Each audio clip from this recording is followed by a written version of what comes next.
இயேசுவின் நாமத்தில் இந்த நாள் இனிய நாளாகட்டும்.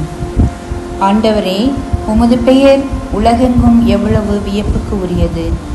இன்றைய நற்செய்தி லூகாஸ் 4 இறை வார்த்தைகள் 31 முதல் 37 முடிய இறை வார்த்தையை இதயத்தில் நிறுத்தும்போது, இயேசு கலிலேயா நாட்டில் உள்ள கப்பர்நகம் ஊருக்கு சென்று ஓய்வு நாளில் மக்களுக்கு கற்பித்து வந்தார்.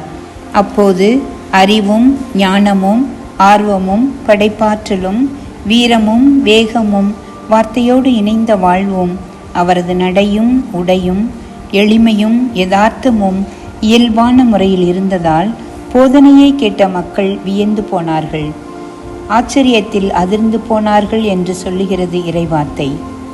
ஓய்வு நாளில் இயேசு செய்த தியாகம், அர்ப்பணம், அர்ப்பணிப்பு, மக்கள் பணி எல்லாமே நமக்கு என்ன பாடம் சொல்லித் தருகிறது?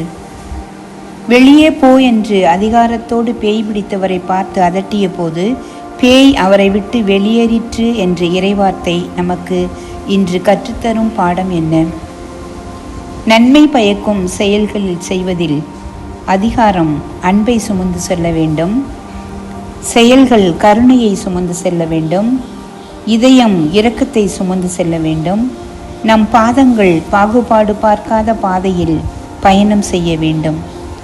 இறுதியாக இன்றைய இறைவார்த்தை, அவரை பற்றிய பேச்சு சுற்றுப்புறமெங்கும் பரவியது. நன்மைகளை மட்டும் விரும்பும் ஒருவர், நன்மைகளை மட்டும் செய்யும் ஒருவர், ஆற்றலோடும் வல்லமையோடும் அதிகாரத்தோடும் அன்போடும் கப்பர்நகம் வீதியில் வலம் வருகிறார் என்ற பேச்சு எங்கும் பரவியது என்கிறது இறைவார்த்தை.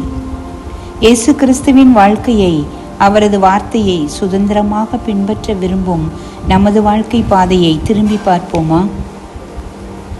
இயேசுவே, உமது அன்பு கலந்த அதிகாரமும் கால அளவு கணக்கிடாத களப்பணியும் தன்னலம் தீர்ந்துவிடும் இதயமும் கொண்டு வாழ கற்றுத்தந்த உமது போதனையை நாங்களும் பின்பற்றி எங்கள் வார்த்தைகள், போதனைகள், எங்கள் நடை, உடை அனைத்தும் பிறர் காயம் ஆற்ற பயன்படட்டும், உமக்கு சாட்சியாகட்டும். அனைத்தும் ஆண்டவரின் மகிமைக்கே.